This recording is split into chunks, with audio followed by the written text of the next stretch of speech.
When I was 16, my parents joked to their friends that I was the family screw-up. At one party, my mom actually laughed, pointed straight at me, and said, "Birth control's not perfect, he's living proof. That 1% failure rate? That's him." That night, I left with $40 in my pocket and a backpack on my shoulders. It took them 6 years to track me down. And today, just out of nowhere, they showed up on my doorstep, crying and pleading for a conversation. Yeah, I shut the door for obvious reasons. And yeah, I get it, this whole thing's a bit of a long rant. But when you've been bottling things up for 6 years, it kinda spills out all at once. Truth is, I always knew I wasn't exactly their pride and joy. My brother Neil was the one they actually wanted. Straight A student, varsity athlete, the whole picture perfect deal. Me. According to Mom's go-to joke at every dinner party, I was what happens when you put your faith in cheap drugstore condoms. Hilarious, right? She'd been recycling that line since I was, 8? Growing up, I thought it was normal for your mom to turn you into the punchline of every story. But you learn to adapt. I figured out how to smile through the sting, like I was growing an emotional callus just to survive. When grown-ups asked what I wanted to be when I got older, I'd joke, a tax write-off. That's what my dad used to call me after knocking back a few beers. People thought I was clever, like I had some sharp wit. Nah, I was just parroting the family script. Every joke I made was just a remix of the stuff I heard at home. The night it all really broke was my mom's birthday dinner, not the little family dinner, but the bigger one. The family version was just the 4 of us at this middle-of-the-road restaurant where Dad griped about the prices while knocking back his 4th scotch. The real deal happened 2 nights later when Mom hosted her coworkers.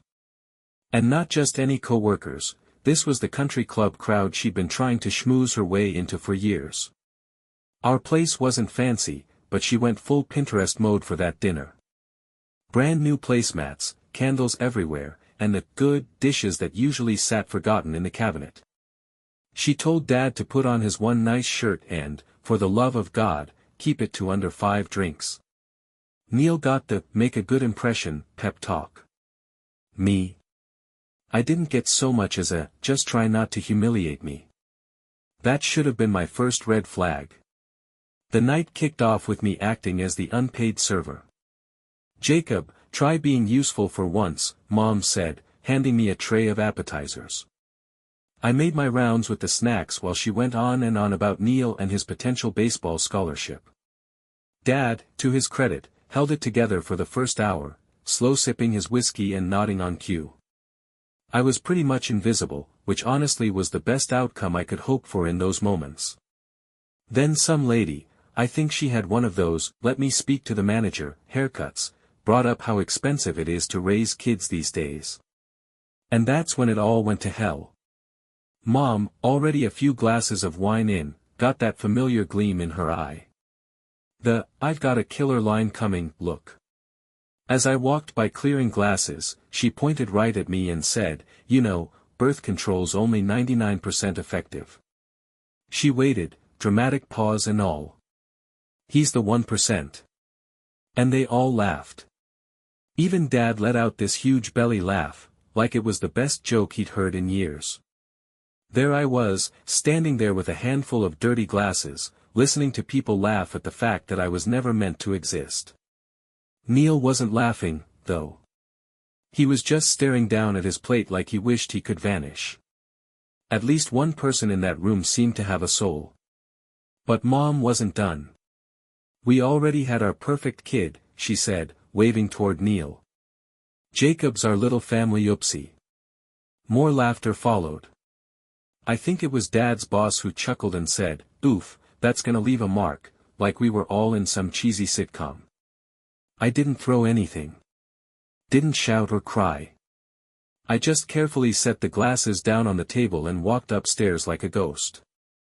No one noticed. The conversation had already shifted to someone's Cancun vacation plans. I sat on my bed, and something inside just shut off. Like when a computer's been running too many programs and finally crashes. All the emotions faded to static, then silence. That was the moment I knew I wasn't staying another night. I dumped my textbooks out of my school backpack, because who needs to know sine and cosine when you're about to live on the street, right? Then I packed the essentials, a few shirts, jeans, some underwear, my toothbrush. I grabbed the $40 my grandma had given me for my birthday. I'd been saving it for a video game. Tossed in my phone charger and the emergency Cliff bars I kept for those nights when Dad forgot groceries. While I was packing, Neil came in. We didn't say a whole lot, he didn't have to. He already knew. Honestly, he probably saw it coming before I did. He handed me $130 from his own savings and gave me his old phone, the one that still worked but wasn't on the family plan anymore. He said he'd load $20 of prepaid minutes onto it the next day. They won't even realize you're gone till tomorrow afternoon, he said. He wasn't being mean or dramatic, it was just the truth, like he was reading off a weather forecast. And for a second, I almost crumbled. Almost unpacked everything and slipped into bed, ready for another day of being the household joke. But then I heard the laughter downstairs again. Heard Mom's voice float up, saying something about teenage attitude problems. Yeah. No. I was done. I waited until midnight, after the house had gone quiet. Mom was passed out from wine, Dad out cold from whiskey. Neil had left his desk lamp on, that was our old signal. Back when we were kids, it meant one of us was sneaking to the kitchen for snacks. I didn't leave a note. What was I even supposed to say? Thanks for making me feel like a tumor growing on your picture-perfect family for 16 years. The air that night had that late October chill, just cold enough to sting. I didn't have a destination, but honestly, even aimless wandering felt better than sticking around that house. I walked until I found a 24-hour McDonald's, sat in a corner with free Wi-Fi, and started Googling how to disappear without a trace. I ended up on a Greyhound out to the next city. Not a huge leap, but it was far enough to start fresh. The first week was brutal. I crashed at the bus station a couple nights. Eventually, I found a youth shelter that took me in. They gave me 2 weeks. During that time, I landed a dishwashing job at this sketchy little diner that didn't ask too many questions about my age. Paid under the table in cash, which was all I needed. Neil kept in contact using a throwaway email account we'd set up before I left. He told me Mom cried like it was a Hallmark movie when she reported me missing. Then, as soon as the cops were gone, she flipped and said I was just being dramatic again. Dad hit the bottle and told her I'd crawl back home when I got hungry enough. Thing is, hunger came. Stomach knots, headaches, the whole deal. But I still didn't go back. Not when I was sleeping in a shelter next to people screaming in their sleep. Not when December rolled in and I didn't even have a real coat to wear. 2 months into that mess, I met Paul. He caught me passed out in the break room during a shift, supposed to be doing dishes. Instead of chewing me out or firing me, he just asked why I wasn't in school. Ended up sitting with him after close, sharing cold fries while I spilled everything. Turned out Paul had his own messed up family story. Different background, same flavor of neglect. He got it. He really got it. And he helped. He pulled some strings to get me work on renovation jobs he was doing. At first, it was off the books. Later, once I passed my GED at 17, it went legit. He even let me crash on his couch until I could afford my own place. That studio apartment was honestly the saddest thing you've ever seen, but it was mine. Those first couple years were a non-stop grind. 12-hour workdays, instant ramen, and falling asleep to free Wi-Fi and YouTube videos about taxes and how to build credit. No social life. Just work, sleep, repeat. Neil finished high school and left for college 3 states away. Smart move. We still emailed, but it became more spaced out. He was starting his life, and I was scraping together the pieces of mine. By year 3, I finally started to feel like a person again. I had a place without black mold. Signed up for online community college classes. Even went on a few Tinder dates that weren't complete disasters. That felt huge. Meanwhile, my parents finally got the memo that I wasn't coming back. Around month 5, they filed a missing persons report, but it didn't go anywhere. I was working, paying rent, using my legal name. They just didn't try that hard. Neil said they turned my bedroom into a home gym right before my 17th birthday. Dad kept my baseball card collection. It was actually worth something. Mom told the neighbors I was off at some special boarding school for troubled teens. That was the moment I knew this wasn't just about running away anymore. This was about turning into someone they'd regret losing. Someone they'd realize they couldn't replace. I stopped being mad all the time. Anger eats up too much fuel, and I needed every bit of it to climb. Instead, I got focused. Cold. Strategic. I started thinking of money as more than survival, it was leverage. Power. Every paycheck, every A in my classes, every skill I picked up, it all became another brick in the wall I was building between me and that awful dinner party moment. Me holding dirty glasses while they laughed at my existence. Now it's been 6 years. I'm 22. I've got my own place. My own life. A chosen family made up of people who actually give a damn. Neil is the only one who knows where I am. He swore to keep it that way. Or at least he did, until last week. That's when he called to give me a heads up. Said Mom and Dad are suddenly trying hard to find me. Why? Because now they need something. Guess the universe finally sent them the bill. Karma's due, and apparently, I'm the one holding the clipboard and calculator. Funny how emotional debt racks up interest like that. Update. Okay, wow, didn't expect that last post to blow up. My inbox is basically a smoking crater now. Seriously, thanks for the awards and messages. I'm still trying to wrap my head around people validating what I went through. Makes me feel a little less insane. And yeah, for those wondering, this is real. Some details tweaked for privacy, obviously, but the core of it. Unfortunately, that's my actual life. Anyway, picking up where I left off. The first 2 years after leaving were just me surviving, nothing glamorous about it.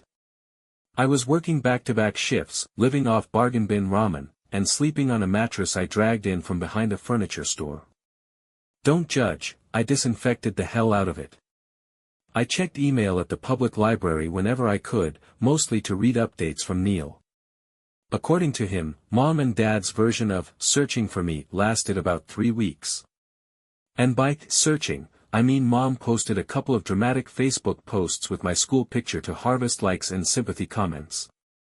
Dad called, like, 2 of my old friends, barely an effort. That was their missing kid manhunt. Then, in month 4, Neil sent me a screenshot of one of Mom's Facebook posts.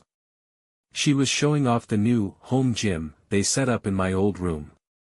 There was a knockoff Peloton, some matching decorative weights no one actually lifts, and a caption that said something like, turning life's lemons into lemonade #blessed #fitmom. That post got more likes than the one about me being gone. Let that sink in for a second. By the 3rd year out on my own, I'd saved up enough to start community college classes. Not the kind with classrooms and campus lawns, just the cheap online ones you squeeze in after working all day. I studied hunched over a busted laptop on what passed for a kitchen counter, an old door balanced on 2 milk crates. My back ached constantly, but it was a different kind of pain. A useful one. The kind that told me I was moving forward, even if it hurt. I dove into business and finance. Not because I had some deep love for spreadsheets, but because I was learning that money doesn't give a damn about where you come from. It's just math. Cold, honest, predictable math. That's around the time I met Rose. She messaged me after I fixed a broken formula in our group project for class. One simple Excel correction turned into private chats. First it was homework, then life. We ended up video calling into the night, talking about assignments, goals, family, the real stuff. Rose was sharp. She was studying for her paralegal certification while holding down a job at a law office. No nonsense, totally grounded. The first time we met in person, we picked this sad little coffee shop halfway between our apartments. I was nervous as hell. Wore my only decent shirt, which, full disclosure, had a tiny pasta sauce stain I tried to cover up with a pen mark. She walked in with her hair in a messy bun, wearing glasses, and smiling like the world wasn't such a dumpster fire. For 3 whole hours, I forgot I'd ever been labeled the family mistake. I ended up telling her everything that night. The whole ugly truth. I expected her to bolt.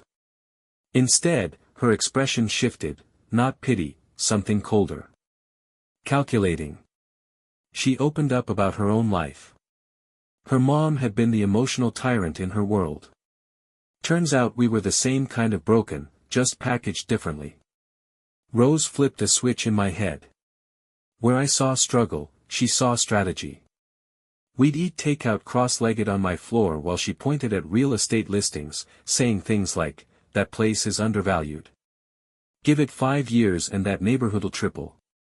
Meanwhile, Neil kept me looped in on the mess back home. Dad had lost his job and was drinking heavier than ever. Mom hit a wall with her social climbing, turns out her fancy friends bailed when she couldn't keep up appearances. Their credit cards were maxed. They'd already refinanced the house twice just trying to stay afloat. Neil graduated and moved out for work. Smart kid. He was still the only one who knew what city I was in, though not my actual address. We had a fail-safe system. If he ever texted me the phrase, "blue waffle," an ancient gross internet joke from when we were kids, that meant Mom and Dad had figured something out. Time to vanish. By year 4, things really started shifting. I got promoted twice. Moved into a place where the walls weren't paper thin and the neighbors didn't scream until sunrise. Opened a secured credit card and started building a real financial footprint. They were small wins, but to me, each one felt like planting a flag. I got hooked on personal finance YouTube channels and Reddit threads. Learned everything I could about credit scores, savings accounts, investments, Roth IRAs. Every dollar I saved was another step away from the people who used to laugh at my existence. Rose moved in during the 5th year. We upgraded to a 1-bedroom that had working appliances and a shower that didn't decide mid-rinse to go freezing cold. It wasn't a palace, but it was ours. We'd sit on this thrift store couch eating frozen stir-fry, making financial plans like other couples plan their weddings. Budget spreadsheets instead of floral arrangements. That's when Neil dropped the bomb. He actually called, no text, which instantly set off alarms. Dad had defaulted on the mortgage. It wasn't full foreclosure yet, but the bank had started the clock. Years of over-leveraging, late payments, and half-baked business ideas had caught up with them. They had 90 days before the house was gone. And just like that, they remembered I existed. Suddenly, Mom was posting baby pictures of me all over Facebook. Captioned with stuff like, "Missing my sweet boy every day, please share to help us bring Jacob home." #missing son #come home. The same photos she couldn't be bothered to post when I actually disappeared. The comments were amazing. "I thought he was in boarding school. Didn't you say he enlisted?" And the best one, "Wait, is that the room you turned into a home gym?" Dad apparently joined some online support groups for estranged parents, playing the role of devastated father just trying to reconnect. Neil said he even quit drinking for a few weeks. Then fell right back into the bottle. I watched it all from a distance. Lurked their socials. Read every post. And inside me, something colder than anger started to grow. Rose noticed. During dinner, she'd catch me zoning out, lost in mental calculations. She didn't lecture. She didn't try to stop me. Instead, she sharpened my thinking. I'd been saving and investing hard for years. Living below my means, stacking up a modest portfolio. It wasn't millionaire money, but it was enough to do some damage. Rose helped me understand the legal side of things. Her paralegal brain paired perfectly with my financial focus. That's when the idea became a plan. I reached out to the bank that held my parents' mortgage, but not as myself. I created an LLC and used an alias. Said I was a private investor looking to buy distressed properties in that neighborhood. I made an offer on their specific mortgage. See, banks don't care who pays the debt, just that someone does. 3 weeks and a mountain of paperwork later, I owned the loan on the house I used to live in. They had no clue. But now, every month, they owed me money to stay under that roof. I didn't foreclose right away.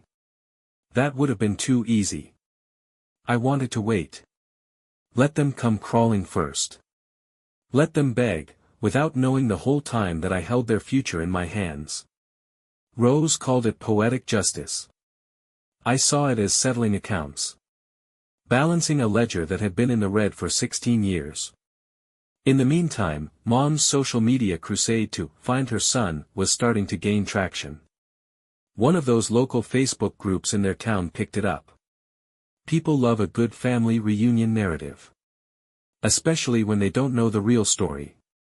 The mistake happened about 6 months ago.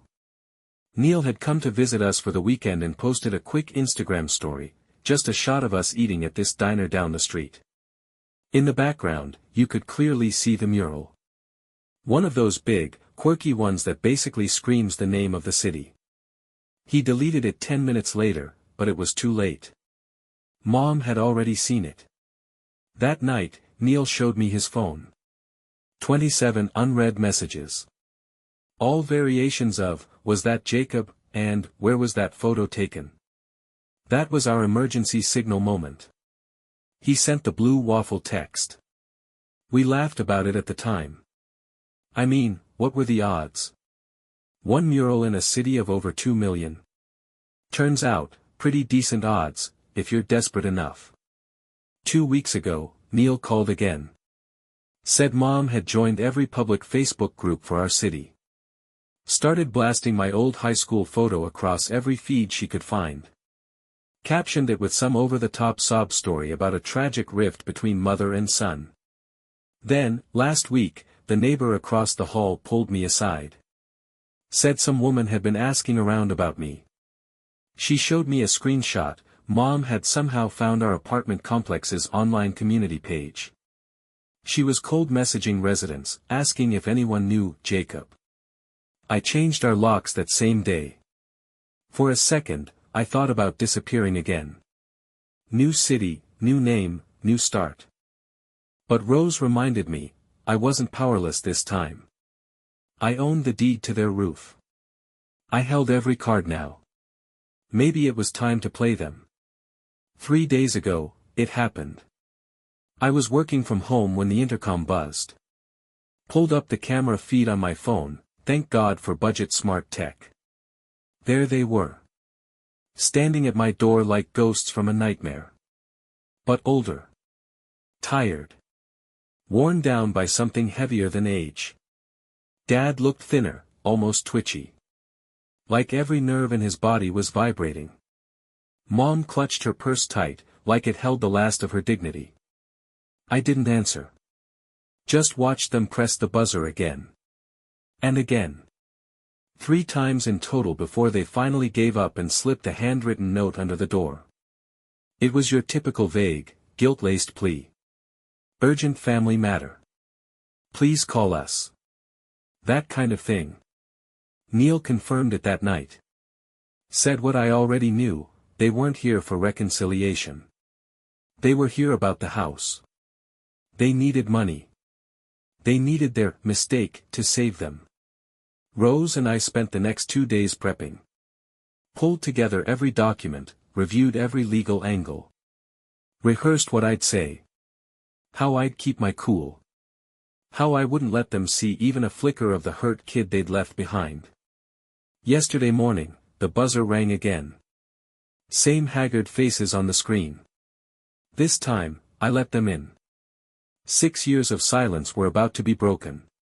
And they had no idea what was waiting for them behind that door.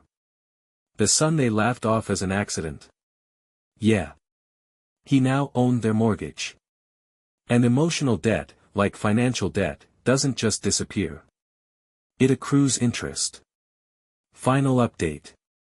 My hands were actually shaking as I hit the buzzer. Not from fear, more like that jittery, over-caffeinated feeling you get after 3 energy drinks and no breakfast. That strange mix of adrenaline and nerves.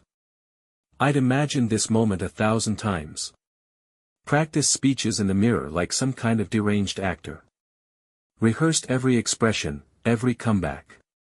But when the knock came, all that planning vanished.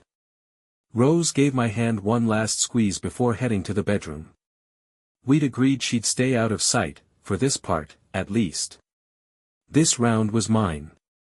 Opening the door felt like stepping into some dream where everything's a little off, like being back in high school without pants. Except I was dressed, and they were the ones exposed. Mom looked smaller somehow. Her hair was clearly box-dyed now, nothing like the glossy salon look she used to have. No designer bag in sight, just a worn-out purse from some discount store. Dad looked like someone had let the air out of him. No more alcohol bloat, but also no color, no spark. Just sagging skin and hollow eyes. Like life had taken a bat to his face and then walked off whistling. We stood there for 10 painfully silent seconds before Mom let out this weird half-sob and lunged for a hug. I stepped back. The rejection landed hard. You could see it in the way her body folded in on itself. Dad didn't say anything. Just looked around the apartment, taking it all in, the decent furniture, the smart TV, the fact that the mistake clearly wasn't living in some rat-infested pit. Mom started crying immediately. Classic play. Tears were always her opening move. Dad tried to play it straight. Asked if they could come in and talk. Tried to summon whatever was left of his dignity. I let them in, but I didn't offer them anything. No drinks. No place to sit. Just let them linger awkwardly in my living room like door-to-door salespeople who already know they're getting the door slammed in their face. Mom kept repeating how she couldn't believe she'd finally found me. How she'd never stopped looking. How she cried herself to sleep every night, wondering if I was safe. Dad just nodded beside her like some kind of dashboard bobblehead. Funny, though, neither of them brought up the fact that my bedroom had become a home gym. Strange how conveniently those details vanish when you're the one doing the asking. I finally asked them the one question that mattered: why now? Not just what they wanted, but why they were standing in my apartment, in my life, after 6 years of silence. That's when the performance cracked. Mom's fake tears dried up in an instant. Dad's shoulders collapsed a little more under the weight of reality. They looked at each other with that same old expression I hadn't seen in years, the one they used to share when the credit card got declined at checkout. And then the truth came out. They were losing the house. Foreclosure had already started. They'd tried everything: modifications, refinancing, even a sad little GoFundMe that barely raised $80 from tired relatives who'd had enough of their drama. They needed somewhere to live. They needed money. They needed their mistake. I asked why they hadn't gone to Neil for help. That's when the fidgeting started. Turns out they had. Neil had already given them $3,000 about 6 months earlier. Money he couldn't really afford, fresh out of college and buried in student loans. They burned through it like it was nothing, then came back asking for more. That's when Neil finally set some boundaries. So now they were circling back to their plan B. Me. The most surreal part was watching them shift, right there in real time, from desperate to strategic. Mom's eyes kept bouncing around the apartment, quietly adding up the cost of the furniture. Dad started asking casual questions about my job, my salary, my situation. They were already trying to figure out what they could get. I told them I'd need time to think. Mom immediately jumped in, said they only had 2 weeks before the eviction. Dad chimed in with some nonsense about needing at least 10 grand to secure a new place, plus help with the deposit. The number kept inflating like a balloon the longer they talked. After about 20 minutes, I walked them to the door and said I'd be in touch the next day. Mom tried to guilt-trip me over not hugging her goodbye. Dad tried to act like this was all normal. Like we hadn't skipped 6 years and an entire chapter of my life where they made me homeless and then pretended I didn't exist. The moment they left, I had a bit of a breakdown in the kitchen. Rose found me sitting on the floor, somewhere between laughing hysterically and crying like a lunatic. It was messy. Definitely not my finest moment. She didn't try to fix it. Just sat down beside me and let me feel it. That night, we locked in the plan. The next day, I called them and invited them to dinner. Not at our place, no way. I booked a private room at this mid-range restaurant. Classy enough to feel formal, but not enough to break the bank. They agreed a little too quickly. When they arrived, they were expecting a one-on-one cash handoff. What they walked into was something entirely different. At the table, along with me, sat Rose. Neil had flown in that morning. And Paul, the man who had shown up for me when my actual father didn't. Mom's face when she realized this wasn't going to be a quiet shakedown. Worth it. Dad looked like he wanted to order a double whiskey, but wasn't sure if I was picking up the tab. I waited until everyone had their drinks and had settled in. Then I got to the point. I told them I knew about the foreclosure. And for a second, I watched hope flicker behind their eyes. They thought I was offering help. Instead, I pulled out a folder and slid it across the table. Inside were the mortgage documents, proof that I, through my LLC, now held the note on their house. Technically, I owned their home. Mom went pale. Dad turned beet red. Neil stared down into his water glass, trying not to laugh. Rose just watched them, cool, collected, like she was examining a pair of bugs under glass. I explained their options calmly. Clearly. Option 1, I foreclose, and they're out in 30 days. Option 2, I offer a payment plan they have no chance of keeping up with. Option 3, I let them stay, as renters, under strict conditions and legal oversight. Option 4, I sign the house over to them, free and clear, no strings, if they meet 3 specific terms. The first condition. They publicly acknowledge how they treated me. Not just to relatives. To their friends. Their neighbors. The same crowd that laughed along with their 1% joke would now hear the truth. Second condition, they attend family therapy with me and Neil. Not to repair anything, I made that clear.